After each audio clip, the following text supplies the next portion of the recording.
आप सभी लोगों को मेरा नमस्कार।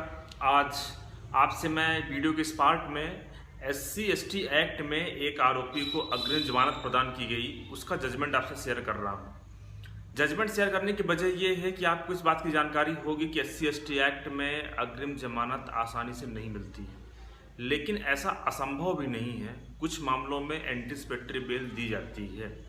जो मामले झूठे होते हैं या फिर आप जब आप इस वीडियो को देखेंगे लास्ट तक तो आपको अंदाज़ा लगेगा कि कुछ परिस्थितियां ऐसी होती हैं कि उन परिस्थितियों में आरोपी को एंटीसिपेटरी बेल ग्रांट की जाती है।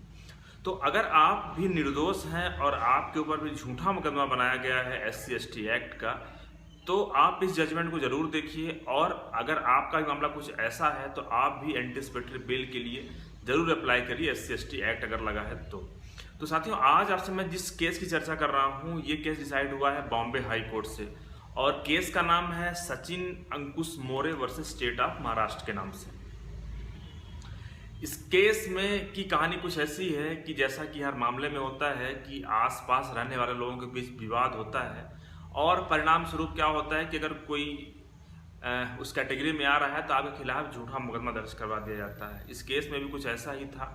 एक सोसाइटी में रहने वाले कुछ लोग थे, जो फरियादी है, जो कंप्लेनेंट है, उसने ये आरोप लगाया कि आरोपीगण उसको परेशान कर रहे हैं, उसको धमकी दे रहे हैं, उसको जाति सूचक शब्द इस्तेमाल करके उसको जान से मारने की धमकी दे रहे हैं और उसके परिवार को हरेस कर रहे हैं। ऐसा करके FIR दर्ज कराने का प्रयास किया गया, लेकिन पुलिस ने इसमें NCR दर्ज किया था। उसके बाद आरोपीगण जो फरियादी है वो पहुंचे मजिस्ट्रेट कोर्ट, और मजिस्ट्रेट के समक्ष उन लोगों ने 156(3) के अंतर्गत परिवाद दायर किया था कि इस मामले में FIR दर्ज की जाए।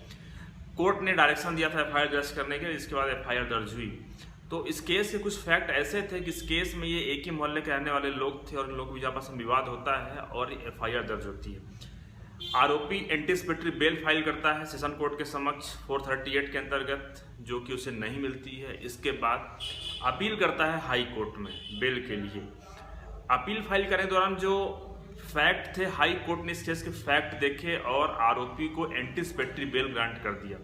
अब एंटीसिपेटरी बेल ग्रांट करने की वजह क्या थी, आप सबसे पहले ग्राउंड समझिएगा कि आखिर किस ग्राउंड पे SC/ST एक्ट में एंटीसिपेटरी बेल ग्रांट की जा सकती है। भले ही इस एक्ट में ऐसा बताया गया है कि एंटीसिपेटरी बेल नहीं मिलेगी। इस केस का जो पहला ग्राउंड था कि इस केस के फैक्ट ऐसे थे कि 30 तारीख को घटना होती है और जो FIR जो शिकायत दर्ज कराई जाती है वो अगले दिन कराई जाती है।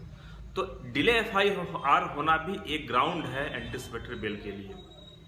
दूसरा ग्राउंड था कि इस केस में कोई भी इंडिपेंडेंट विटनेस नहीं था, कोई स्वतंत्र साक्षी नहीं था जो ये कहे कि ऐसी घटना हमने देखी है। तीसरा, हाई कोर्ट ने ये कहा कि ऐसा कोई भी फैक्ट नहीं है जिससे ये अंदाजा लगाया जा सके कि यहाँ पे जो घटना हुई है वो पब्लिक प्लेस में विद इन पब्लिक व्यू हुई है, मतलब कि ऐसी जगह पे हुई है जहाँ के लोगों की आपकी आवाजाही हो और वो पब्लिक प्लेस हो, तो वहाँ पे ऐसी घटना हुई हो। तो ये ग्राउंड थे। और फिर आखिरी में हाई कोर्ट ने कहा कि इस मामले में जैसा कि स्पष्ट है कि सोसाइटी के मेंटेनेंस को लेकर के विवाद है, सोसाइटी में जो फरियादी है वो मेंटेनेंस नहीं जमा कर रहा है और जो आरोपीगण है उससे मेंटेनेंस की डिमांड कर रहे हैं, उसको लेकर के ये विवाद बढ़ता है और बाद में परिणाम स्वरूप FIR दर्ज हो जाती है और बात यहाँ तक आ जाती है। तो हाई कोर्ट ने इस आधार पर यह पाया कि यहाँ पे दोनों पक्षों को समझाइश दी जा रही है कि दोनों पक्ष आपस में आपसी संबंध बना करके रहें और ताकि विवाद ना बढ़े। और चूंकि आपस के ही लोग हैं सभी, इसलिए यहाँ पे ऐसा कोई विषय नहीं है कि यहाँ पे जो आरोपीगण है उसको हरास कर रहे हैं या फिर उसको जाति सूचक शब्द का इस्तेमाल करके उसको प्रताड़ित कर रहे हैं। तो इस आधार पर एंटीसिपेटरी बेल ग्रांट कर दी गई और आरोपी को 15,000 के मुचलके पे जमानत प्रदान की गई और आदेश दिया गया कि वो पुलिस स्टेशन जाएगा और ये बेल ऑर्डर दिखाएगा और 15,000 के मुचलके पे उसे छोड़ दिया जाएगा। तो इस प्रकार से ये सारी कहानी थी। तो मुझे उम्मीद है कि हमने जो आपसे शेयर किया है ये जजमेंट आपके लिए यूजफुल होगा, क्योंकि एंटीसिपेटरी बेल के काफ़ी सारे मैटर हमने देखा है SC/ST एक्ट में कि लोग पहले ही हताश हो जाते हैं, निराश हो जाते हैं कि एंटीसिपेटरी बेल नहीं मिलेगी। लेकिन अगर ऐसा कुछ है, झूठा मुकदमा है, तो आपको एंटीसिपेटरी बेल मिल सकती है। इससे पहले भी हमने कुछ छत्तीसगढ़ हाई कोर्ट के भी कुछ फैसले शेयर किए हैं जहां की एंटीसिपेटरी बेल दी गई है। तो आप इस फैसले को भी देखिए। अगर आपका मामला कुछ इस प्रकार से है तो आप इस तरह के जजमेंट को कोर्ट में प्रस्तुत भी कर सकते हैं ताकि आप भी इस तरह के मामले को आधार बना करके एंटिसिपेटरी बेल प्राप्त कर सकें।